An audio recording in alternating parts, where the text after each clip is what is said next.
Per studiare i granchi alieni, posidoni e cambiamenti climatici, la scienza approda a Seccagrande, Marina di Ribera, in provincia di Agrigento, che nel 2024 diventerà laboratorio scientifico. A dare la notizia è stato lo stesso presidente del WWF Sicilia Area Mediterranea, Giuseppe Mazzotta, che da più anni ha osservato diverse anomalie biomorfologiche che adesso hanno trovato riscontro. Un'equipe del progetto di studi sulla specie aliene nel Mediterraneo del Centro Nazionale della Biodiversità sul finanziamento PNRR se ne occuperà a partire da gennaio. A tale scopo si è già svolta una ricognizione proprio a Seccagrande di Ribera, dove il presidente Mazzotta, accompagnato dal responsabile scientifico del settore mare del WWF,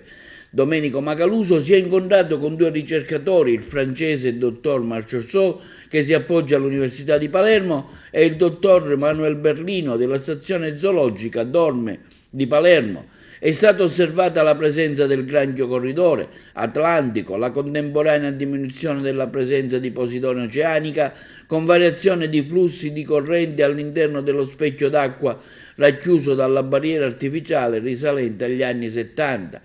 Tale fenomeno sarà studiato con diverse azioni, rilevamenti specifici, l'ausilio di squadre subacquee e analisi di laboratorio, catture, misurazioni, rilevi metrici e fotografici in un'area che si presta in modo ideale allo studio delle possibili interazioni trofiche con la vegetazione marina.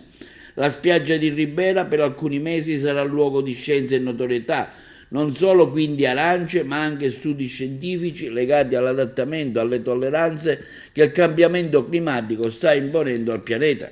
È proprio il dottor Macaluso a sottolineare come già sia stato effettuato uno studio per conto del Dipartimento di Biologia Marina dell'Università di Napoli per proseguire una mappatura dei banchi di Posidonia oceanica della Sicilia sud-occidentale. Lo stesso fa notare di aver osservato anomalie nelle praterie di Portopalo, a Menfi, in Contrada Lumia Sciacca, a Capobianco Eraclea Minoa, a Torre Salsa Siculiana. L'auspicio quindi è che la scienza aiuti a comprendere gli effetti per costruire soluzioni da sottoporre ai governi del mondo, ai quali va la responsabilità di costruire processi politici che si traducano in resilienza infrastrutturale e sociale.